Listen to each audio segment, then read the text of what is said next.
What's going on, everybody, and welcome back to Are You Serious?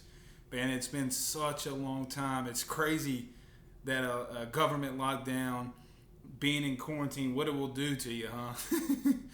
But what a tough time, and what a tough time our country's going through. And I guess it's a tough time to get back to the podcast, but hey, look, you got the time, why not do it? I know a lot of people have been asking, so I'm excited to get back to the podcasting.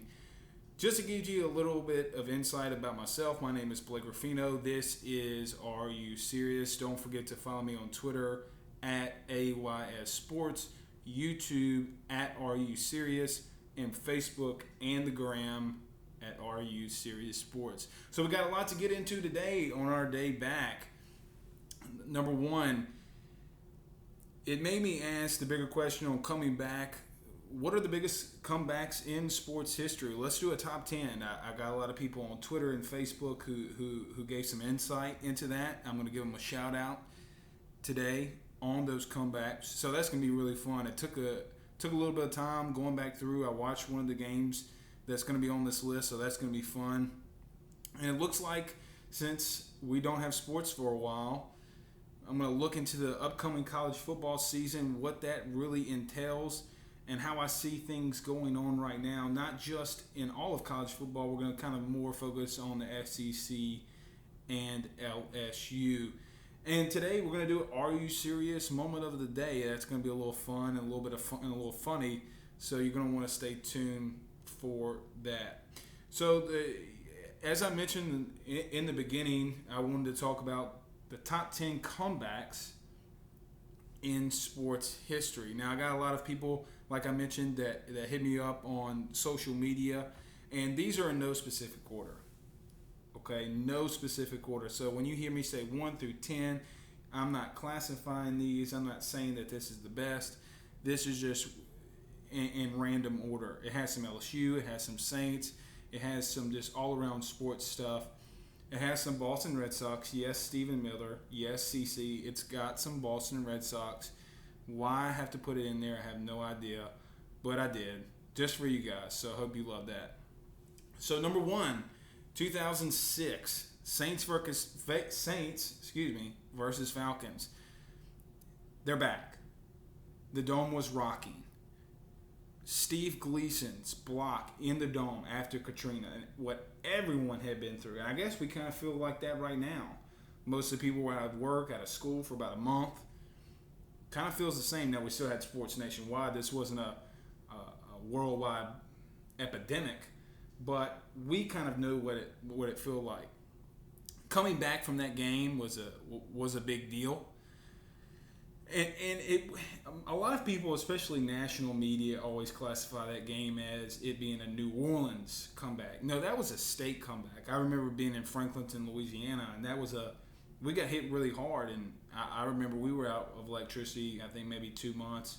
Didn't go to school for a month and a half. Going to school without any electricity, that was tough. But that's one that is always going to stay in people's minds. It's always going to stay in the people of Louisiana's minds, because how big and how magnifying that was to the state. Number 2, the Patriots come back from a 28-3 Super Bowl victory. Southeastern's own, a guy that I play football with, and Hammond's own Robert Alford had a pick six against Tom Brady, kind of opened that up in the first half. And it kind of looked like the Falcons were going to run away with it. But as we've noticed in not just one Super Bowl, but in 2 now, Kyle Shanahan just forgets to run the football. And so that was a big one. Especially when it came to a Super Bowl. It would be one thing, if it was just a random game and a random time against a random opponent. But on the biggest of stages against Tom Brady, who now is going to be in the Saints division, that was a big deal. One thing that I remember from that game was sitting at a buddy's house and thinking that, really just being shocked, because I was like, Kyle Shanahan is outdoing Bill Belichick. Boy, was I wrong, and the Patriots would come back in overtime and win that game. Number 3, Stephen Miller, CC, here you go. But I'm gonna put this one twofold. Some of these have back-to-backs, and you're gonna see what I mean by that. Back-to-back seasons. The 2003 ALCS, when Aaron Boone hit a home run in the 11th inning to beat the poor franchise Boston Red Sox. I remember being 14 years old, sitting in my living room, and when Aaron Boone yoked that ball out in left field, cheering one louder than maybe I've done for. I'm not gonna say anything because obviously LSU's done so great, and I've yelled much harder for them. But it was the curse of the Bambino, and you just kind of felt like the Yankees were gonna win it, especially being at home. But then the following year, 2004, the 3-0 or 3-1 comeback by the Boston Red Sox. Now I hate giving Boston credit. I do. I hate being a Yankees fan. I hate Boston. But I had two good friends that are big Boston fans. And look, I honestly couldn't believe it. They came out in those last 3-4 games and really stroked the ball, pitched the ball well. And that was just great. That was fantastic. I'd never seen a team do something like that and be able to pull it off and then beat the curse and then go and win it all. And that was a stacked team. Manny Ramirez, David Ortiz. I think Curt Schilling was on that team. So what a big comeback and a big sports comeback. Number 4, one that I think that LeBron doesn't get enough credit for from some, and then gets a little too much credit maybe sometimes from others. But regardless of how that is, that 3-1 comeback by the Cleveland Cavaliers over the Golden State Warriors was one of the biggest sports moments of all time. And you heard me say that, coming back from that 3-1. You have a 73-win team. Okay? A 73-win team who just came off the Oklahoma City series, and they were down 3-1. So they should have known and have been focused, knowing that this could happen. Knowing that you're going against the greatest, at the time, the greatest player on the earth to come back from 3-1. LeBron having 2 back-to-back 41-point games, averaging a triple-double against that team, against those shooters, and that bench. That Golden State bench might have been the best that I can remember in a very, very long time. But the reason I say that it was one of the biggest comebacks is because of what LeBron had to do to pull it off for Cleveland. Cleveland hadn't had a championship in 50-plus years. He comes back from Miami after winning a couple to bring his hometown and his home state a championship. Now, this one comes from someone on Twitter, Blaine Henry. We're going to go into a little bit of some LSU stuff. Blaine Henry says, obviously the Bluegrass Miracle. And that's a great one. That's number 5. I feel like the Bluegrass Miracle is one of those that you remember exactly where you were when it happened, right? Like, LSU's going to go up to Kentucky and get beat. Are you serious? It's funny, because this is called Are You Serious? But the Randall pass, the Henderson catch, tip catch, Kentucky fans running onto the field only to be met with utter shock and utter disappointment that they thought they had one won and they didn't.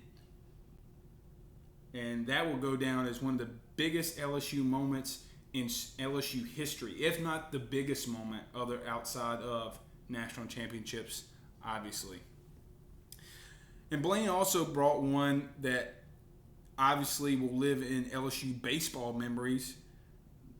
Warren Morris, 96, home run to win the College World Series. Now, I was a little too young, I'm going to admit, to remember that when it happened.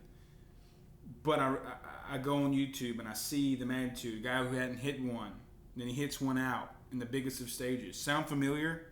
Guys doing things in the biggest of stages when they're not looking like they're going to pull it off. But Blaine Henry, I appreciate that, man. I'll be tagging you in that. Number 6, a game I watched today, actually, more of the highlights, not the entire game, was the LSU in Florida 2007. And you might be thinking, why? How is that a biggest comeback? Obviously, it's one of my favorite games of all time. Even along with the national championships, even beating Bama this year, this is going to be one of my favorite games of all time. And both of those games from this year, from Clemson in the national championship game and from Florida that year, both of those teams were down 17-7 in the second quarter. Kind of funny when I was putting it together. Jacob Hester taking that game over. Keelan Williams, which people don't fully remember how great he was in that game, because everyone remembers the Jacob Hester fourth down conversions, and they should. And I'm not taking anything away from Hester. Why? I mean, absolutely, you got to remember that. The two second half turnovers that LSU and Bo Pelini, who is back, his defense forced in that game. You know what's something that just watching the highlights of that game that really stood out to me that I did not fully remember is how hard the pads were hitting in that game. Go rewatch the highlights. They were sticking each other. It was one of the most physical games I had ever seen, and I remember it being extremely physical. Obviously, the Les Miles style of football. But when you go back and watch it and hear it live on TV, what a great game. Number 7. Now, when we talk about games that, especially when it's about our team, we often remember the good ones and don't share the bad ones. But my boy Brandon Lejeune had a great one on Facebook. When it comes to comebacks, especially like I just mentioned, against your team, the Mardi Gras Miracle with LSU versus Kentucky. If you remember, LSU was leading 68-37 with 16 minutes left to go in the game. LSU got outscored 68-27 and lost 99-95. If that's not one of the biggest comebacks, I don't know what is. Think about this. 68 points in 16 minutes in college basketball. That's NBA All-Star game type stuff, right? Guys scoring 60, 70 points in a half, especially with 16 minutes left. That's insane. I mean, obviously Dale Brown probably wasn't happy about that one, but hey, it was in the early 90s. You can go watch it and look at it. Number 8, 1993 Buffalo Bills wildcard game. Indy head coach now, Frank Reich. It's something that I remember Coach Jeff Tajon at Franklinton always, if we would be down, he would talk to us about Frank Reich coming in against the Oilers, down 28-3, down 35 points, coming back, winning that game. It's funny, 28-3 at one point. Isn't that something, the NFL? If your team's down in the playoffs 28-3, you might as well just count it in and say that your team's going to lose that game. I mean, that's two, and one of the biggest comebacks. Lester Abear also brought that up on Twitter. Lester, I appreciate that. That was a great one. And Stephen Miller, too. That was a great comeback, especially with Frank right now being the head coach in Indianapolis, right? Like how everyone talked about him, about that game, about a backup coming in, and now look at what he's going through now. Now he's got Phillip Rivers, but having Andrew Luck leaving, he's been in that role, and he's been in that kind of scenario. You know, these last two, number 9 and number 10, I'm going to say it's going to be more player-driven, right? Games aren't always the ones that are bigger comebacks. Obviously, the one that's going to stick out in my mind the most would be Tiger Woods, just as an athlete. From everything he had been through with the affair to having his car beat in and the strippers and the hookers, that it's all been very well documented. To come back, torn ACL. Well, that was a little bit before. That's my bad. But even coming back now and winning, and he won 4, 5, 6 months ago. Winning when he had a hyphenated disc. Winning when he had a torn ACL. Now, I've had a torn ACL.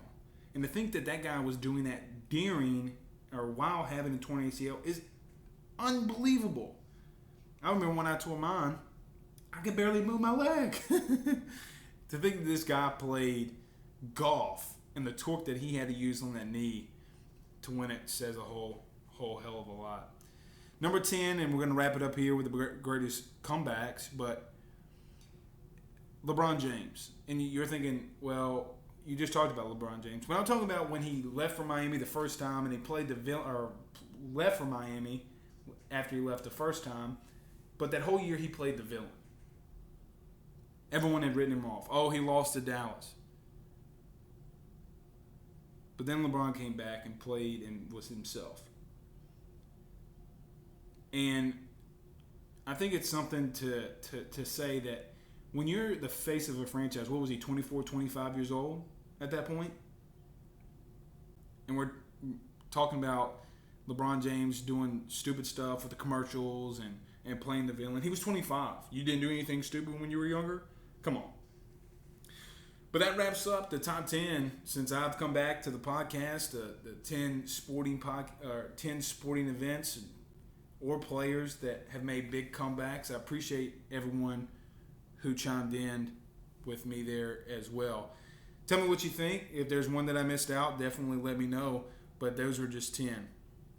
Maybe an honorable mention was my boy Alec on Twitter. He says, Two Gloves Teddy is my favorite player coming back from injury. I agree with that wholeheartedly, especially after the knee injury. And thinking of what Teddy Bridgewater came back now is going to Carolina after getting that deal. Going 5-0 this last year when Drew Brees went down. That's a hell of a comeback. So, Alec, that's one of the better ones that I'd heard. Hopefully Teddy can do good, just not good against our Saints. So, moving forward, I talked to you guys a little bit about this in the beginning segment, but talking about the upcoming college football season. Now, I know that we don't know what's going to happen, so we're just going to break it down from now. And since we probably won't have college sports until at least August, maybe even early September, if you're anything like me, you kind of have some pent-up frustration from not having any sports at all, not having any college sports, not having March Madness in your life.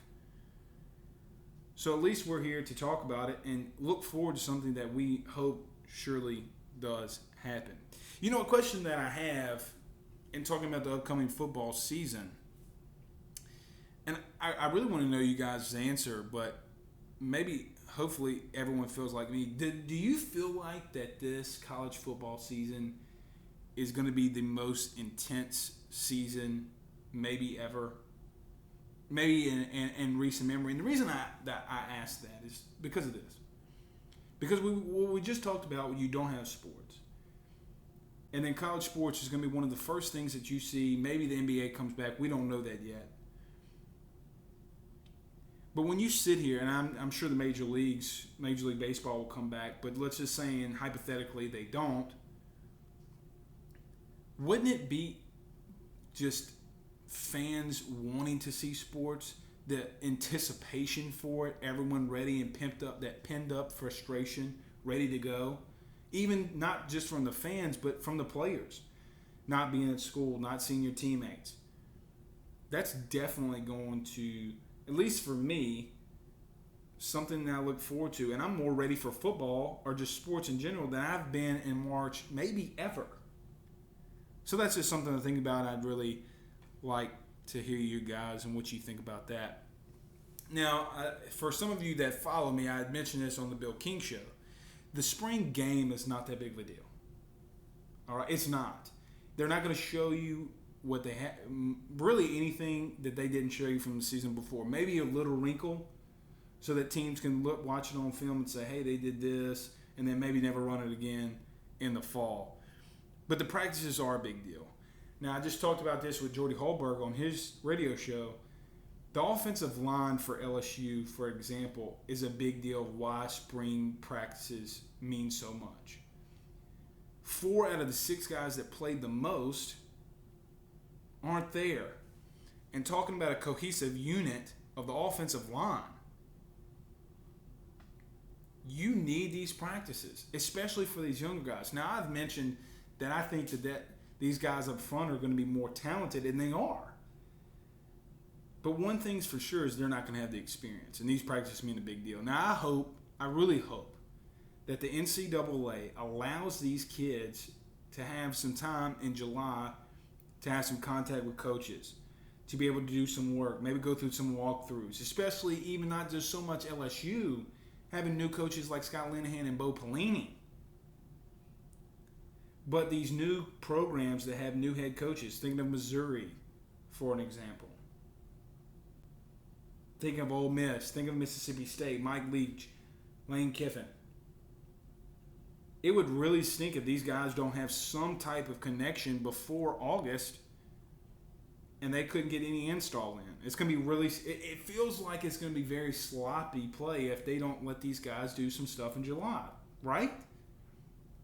Because if they don't, what are we going to be looking at? Guys not knowing the plays, guys not knowing when to line up, timeout, TV timeout, oh, we're still waiting. I don't want to see that crap. I'm going to tell you that right now. So that's something that I hope that they do. But, however, the fact remains, a guy like Miles Brennan at LSU coming in, filling into Joe Burrow's shoes, of all people that he has to fill in shoes for. A guy that threw 60 touchdown passes, right? You don't think that he needed it? But all that being said, that's my little rant. Let's kind of look forward to the upcoming year. Specifically, like I mentioned, more of the SEC. And we'll top it off with all LSU stuff, okay? Look, now I know how most of you people are going to react when I say this. And I may be the only person on this earth who thinks this. But Alabama kind of needs to prove something to me this year. If you're the top dog, you got to prove something to me. Now, I know what you're probably thinking. They lost 3 games in 2 years. What do they have to prove? But you know who else has only lost 3 games in 2 years? LSU. You know who has the same amount of championships as you do? LSU. Clemson.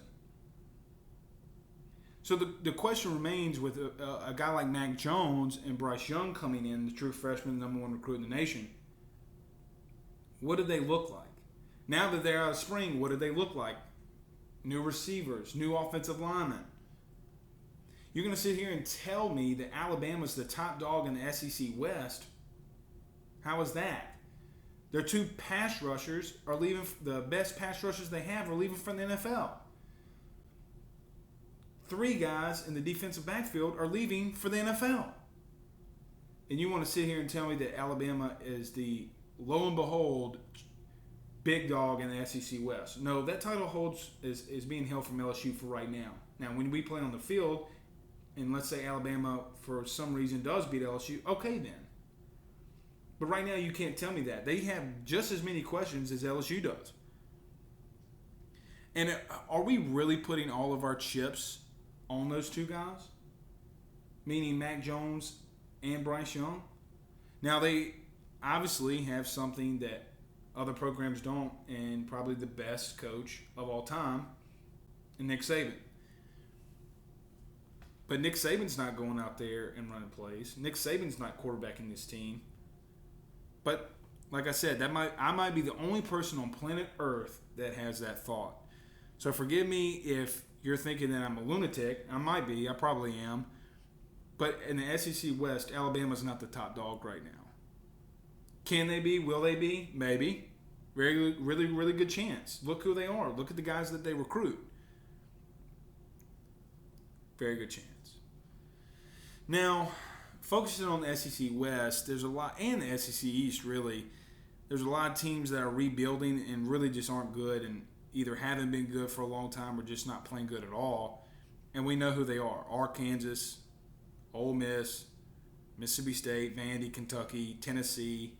Now, Tennessee might turn some heads, but they got 4 really tough games. They got to go to Norman. They got to go to Norman and beat Oklahoma. That's a tough task, especially with the quarterbacks that they have. Missouri being another one. So before I really want to break those teams down, and you really don't know because most of those teams have new head coaches. How crazy is it that Kentucky and Tennessee are the 2 veteran coaching staffs in that list I just mentioned? So when it comes to that, I'm gonna refrain because we don't have a spring and I can't really tell you. What I will tell you is that I do believe that the SEC West is definitely the most stacked division, especially coaching-wise, in all of college football. If you don't believe that, tell me how you don't. Now, one thing and one team that I definitely left out the SEC West, and people have asked me this, and I just can't buy it right now, is Texas A&M. Now, I know a lot of people are high on Jimbo and Texas A&M because of how light their schedule is to start off the season. But I do not and will not trust Kellen Mond until I see something. Now, you might be saying, well, Blake, people can make really big changes. Look at Joe Burrow. But that's different. Joe Burrow had 5 weeks before he was hitting the field throwing to receivers he didn't even know their names yet. Kellen Mond's been there for 3 years. So forgive me for not trusting in a guy that I think is not a good passer at all. I don't think he reads defense as good. I don't think he's got good footwork. I don't think he's got a good arm. I feel like Jamie Newman is a better quarterback than he is, and he hasn't played a snap in the SEC right now, to date.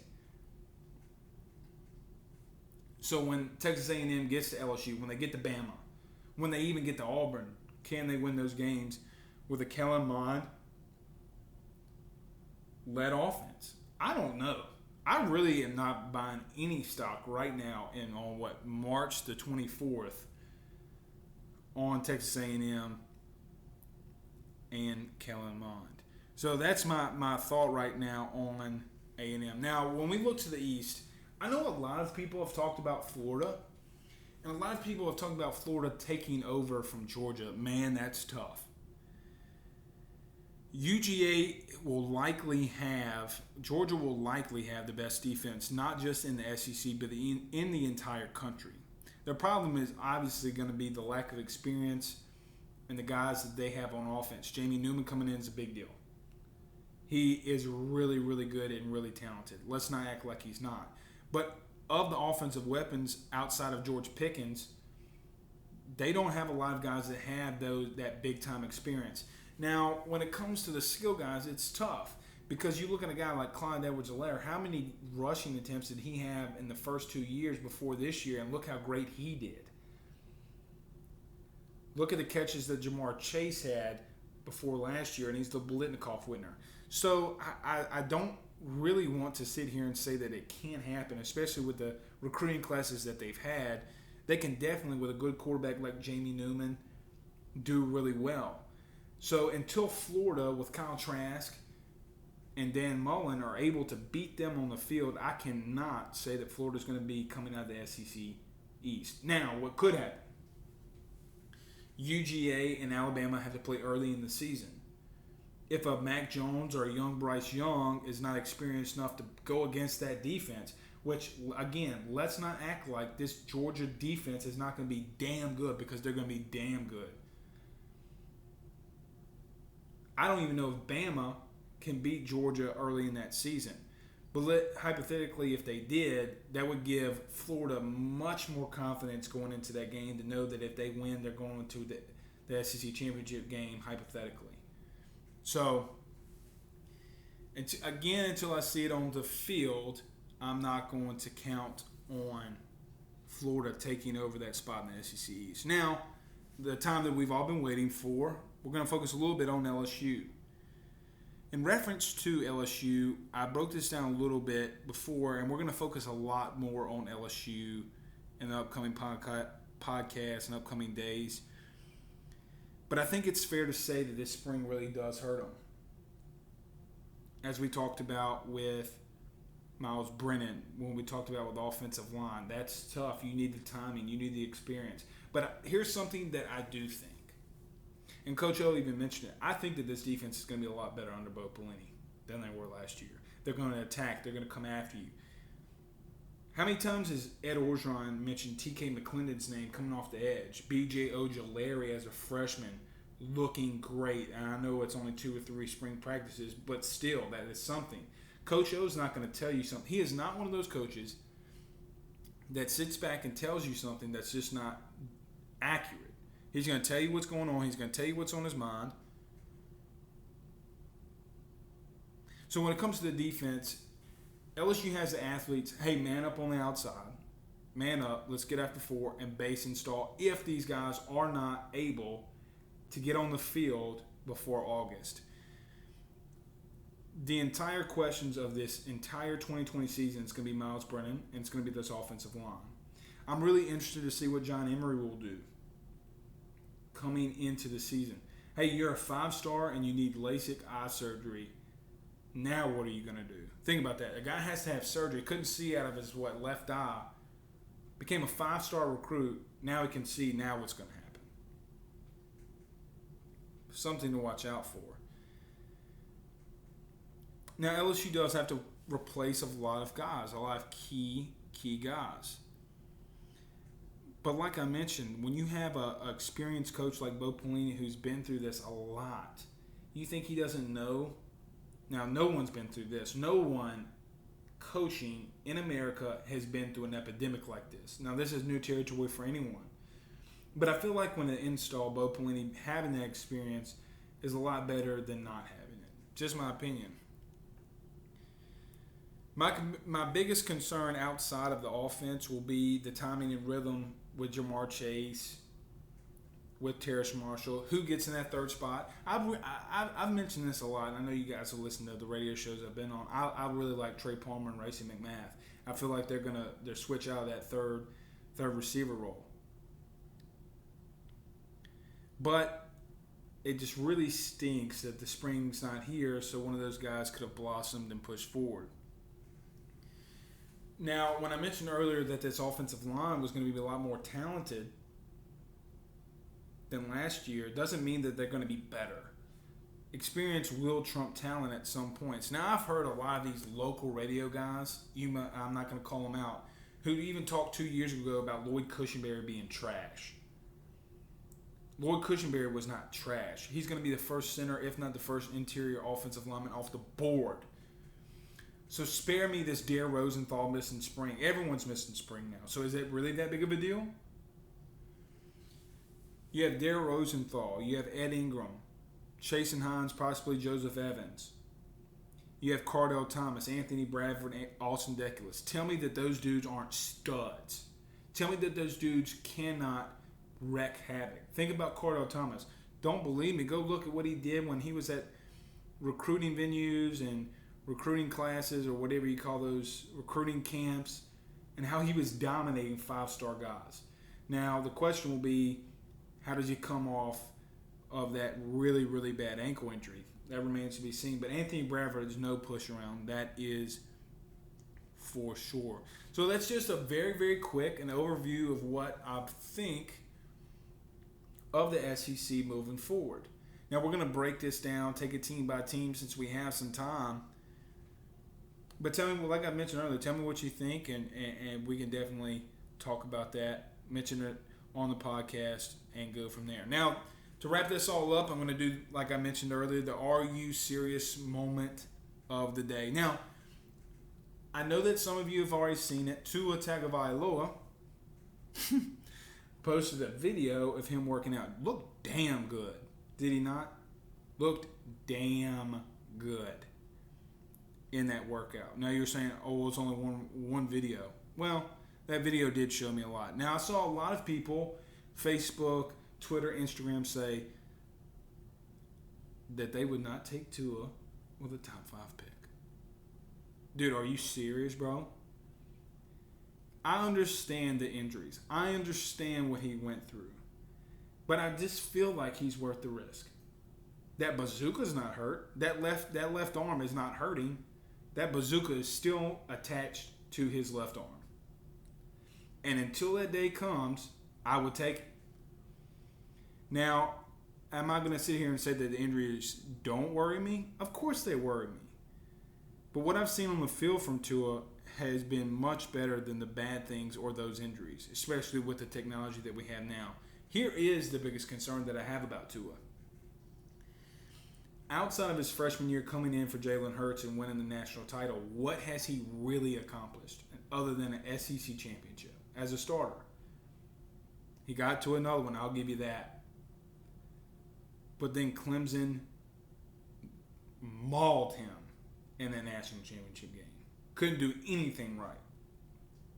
So one thing that I do worry about too is a clutch factor. If you go back and look at the teams ranked in the top, I think it's 17 that he has played. 6 touchdowns, 8 interceptions. 56% completion rating. That concerns me more than anything else. I just feel like, though, that Tua is one of those guys who is going to be a great leader. He's going to focus. He's going to work hard. And that he is worth the risk, especially if you're the Dolphins and you have 3 first-round picks. Because he's not going to be there when you draft again. He's not. Let's just call it what it is. But after what I saw in that workout video, I really, really do feel like Tua will be back to 100%. All right, guys. Well, that's the first podcast back. I know I was a little rusty. I could feel that I was a little rusty. But tune in tomorrow for some more podcasts, more topics, talking some LSU, talking some football, talking just sports in general. So hit me up on Twitter, like I mentioned, at AYS Sports, or Are You Serious on Facebook and YouTube.